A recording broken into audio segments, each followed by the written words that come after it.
When you hear the greatest moneymakers in history, do you think these guys?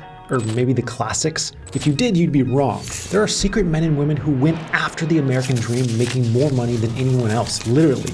I'm talking about counterfeiters. Counterfeiting is as old as money itself. It's been called the world's second oldest profession, and it's still prevalent today. You might even have a fakie in your pocket right now.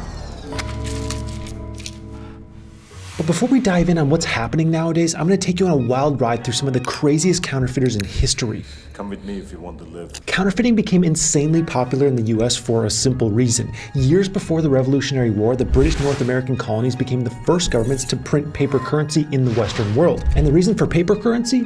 Well, precious metals are hard to dig up and a hassle to lug around. Without coins, colonists had to use commodities as money. Massachusetts used corn as money for a while. In Virginia, they used tobacco. In South Carolina, rice. But then came 1690. This is every counterfeiter's favorite year. Massachusetts started printing bills of credit to pay its debt, and the colonists began using them as money. By the time of the Revolutionary War, the Continental Congress was printing paper notes called Continentals to fund the war against the British. And then chaos broke loose. Just about every bank and many companies all had their own notes with different credit ratings and values. By the 1850s, there was more than 10,000 different types of notes circulating in the US. This was the best time ever to be in the business of fake money. The supply was totally unregulated. Honestly, it was child's play. This madness went on for a while, like honestly longer than you'd expect. That is until the Civil War. The Fed was like, all right, enough of this nonsense. We need a uniform national currency. And eventually agencies were put in place to stop the war of fake money. Counterfeiters had nowhere to go. What were they going to do? Make real money? Are you kidding me?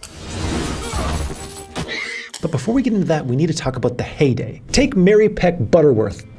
Quite the name, I know. She was a housewife who essentially said, I'll make my own damn money before beginning a counterfeiting operation in the 1700s. All she really needed was an iron in her kitchen. Here's how it worked. Mary would cover a genuine bill with a damp cloth and then run her iron over it. This would lift the ink from the bill onto the cloth, which she'd then transfer to a blank sheet of paper. She'd finish that off by filling in the rest of the pattern by hand with quill pens.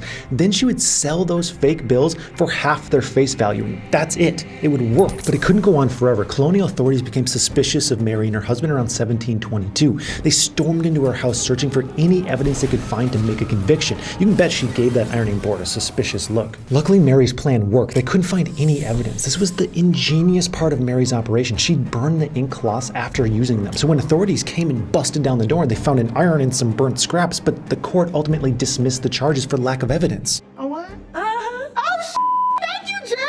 Then we had the disgruntled silversmith Owen Sullivan. This guy had serious skills. He would counterfeit by engraving a metal plate with real bills design and then use a printing press to manufacture counterfeit copies. Take the New Hampshire 40-shilling note worth £2 Today, copies of it sell for about $400 if you're looking for a niche investment. But take a closer look at all those curly cues and flourishes. Sullivan had to painstakingly carve every detail into a blank copper sheet, mirrored. That's because a printing press needs a mirror image on a plate for the printed version to come out correctly. Sullivan became the boss of a major counterfeiting ring starting around 1749. It all started with him because as the engraver, he had the hardest job in the whole operation. Next in line would be the printer, someone with printing presses and access to the right paper and inks. Then at the bottom of the counterfeiting hierarchy would be the passers, the people who would actually spend the fake bills out in public. They had the greatest risk of getting caught, but were also much easier to replace. Keep in mind that every plate Sullivan engraved could later be used by any number of printers to manufacture fake bills. This is what helped his operation spread through almost the entire Northeast, and the reason why he eventually became one of the most successful counterfeiters of all time. So as I mentioned, counterfeiters were really having the time of their lives until around the Civil War.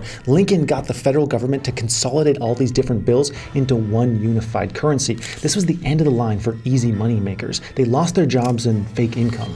But other types of counterfeiting still flourished, including fake Confederate money. Samuel Upham was a Pennsylvania shopkeeper who sold novelty items mocking the Confederacy, a troll ahead of his time. He eventually stumbled on the idea of creating counterfeit Confederate money as a joke. He printed them with a disclaimer that said that they were facsimiles, selling each for a penny, and business was booming. By 1862, Upham was selling over 24 variations of Confederate bills. However, sometimes a joke gets taken a bit too far. Smugglers started buying his bills and cutting off the disclaimer before actually spending them in the South. Eventually, the Union government began worrying Upham's facsimiles might provoke the South into counterfeiting Northern money in retaliation. At first, they tried convincing him to stop, but then that didn't work, accusing him of counterfeiting actual US money as well, which he absolutely denied. I have done nothing bad my entire life. Now, luckily for him, the US Secretary of War intervened to dismiss the case. Now, it is rumored that the War Secretary was actually supplying Upham with these high-quality banknote papers. In other words,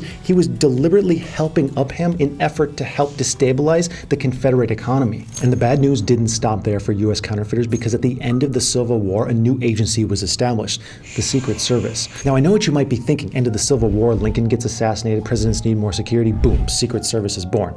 Wrong. The Secret Service didn't get in the protection business for another 35 years after the assassination of a different president, William McKinley, in 1901. In fact, at the time of its founding, the Secret Service had an entirely different mission, fighting counterfeiters and protecting the nation's money supply. This is the worst thing that could happen to the fake money business. You want these guys snooping around? Whether you like it or not, they still keep an eye on the money supply to this day, as well as bank fraud, wire fraud, mail fraud, and really anything else related to finance. Our next counterfeiter absolutely got some visits from the Secret Service, but it wasn't a normal case. He was a money artist named J.S.G. Boggs. Boggs didn't work like Sullivan or Butterworth. He figured out how to game the system legally. See, Boggs wasn't trying to pass off counterfeits as real. Instead, he would make drawings of banknotes so precise that they could fool the naked eye, and then he would sell them as works of art for the face value of the bill. It all began at a coffee shop in Chicago when he absent-mindedly drew a $1 bill on a napkin, and the waitress liked it so much that she begged him to buy it. This was the light bulb moment. He used the dollar drawing to pay for the 90-cent coffee, and the waitress actually gave him 10 cents in change. Boggs was officially in the money business. He named his drawings Bog Notes, and soon enough art collectors and dealers became interested in this crazy scheme. But Boggs never actually sold his bills directly in the art market. He'd spend his money drawings on goods and services, and then he would call up collectors and told them where they spent it, and then they'd have to hustle to track down whoever had the bills to then attempt to purchase them. Then, of course, his notes would often sell for way more than face value. One of them reportedly sold for 420 grand. So for Boggs, this whole thing was more like a performance art aimed at getting his audience to think more critically about what money actually is. Just an idea, trust in a system. He didn't see himself as a counterfeiter since he wasn't trying to swindle anyone, but he still attracted the attention of authorities. He was first arrested for counterfeiting in England in 1986, but was then acquitted. In the early 90s, his home was raided by the Secret Service multiple times, but no case was ever brought against him. Boggs continued his art career until his death in 2017, and his money drawings can be seen at major art museums, including the Art Institute of Chicago, the Smithsonian, and the British Museum in London. This brings us to counterfeiting today. Modern bills have a whole host of security features to combat counterfeiting. Magnetic and color-shifting inks, specially weighted paper, microprinting, watermarks, and metallic threads. But even with all that, not to mention the threat of the Secret Service, counterfeiting still continues to this day. And it's not just small-scale operations. Advances in printing technology have led the creation of extremely high-quality counterfeit $100 bills called super dollars. Where exactly super dollars come from is a complete matter of debate. British criminals with over 27 million in super dollars were caught in 2002. Some even speculate that the CIA produces them to fund off-book operations. But the US also believes that many super dollars are made by entire countries like Iran, Syria, and North Korea. Who would have better access to these printers than a country? In 2005, a former North Korean chemist claimed that his country has been mass-producing counterfeit US currency since the 1980s. The North Koreans would pass their bills through diplomats, crime syndicates, prominent Asian banks, and even the Irish paramilitary organization. The Secret Service estimates that North Korea produced 45 million in super dollars since 1989. But even with foreign governments getting in on this game, there are still rogue individuals setting up their own modern counterfeiting shops. Frank Bourassa is a Canadian man who was arrested in 2012 with $1 million in fake $20 bills. His counterfeits were so good that the police assumed it must be the work of some large gang, not just one guy. Nobody on this earth has ever counterfeited more money than I did and better than I did. So how did he do it? Well, claiming to work for an investment company that wanted to print bond certificates, he secured this high-quality printing paper from various European paper mills. His favorite bill was the 20 because it was less suspicious than the 50 or 100, and at the time the design was older, so it had less security features. After 5 months of printing, he made 250 million in fake banknotes and would sell them at 30% of their face value. But in 2012, an undercover cop infiltrated one of his buyers, and the whole operation came crashing down. Remarkably, though, Frank served very little jail time. He'd kept the location of his printing press hidden, along with a stash of 200 million in fake bills. In exchange for telling the authorities where it was, he was actually let free.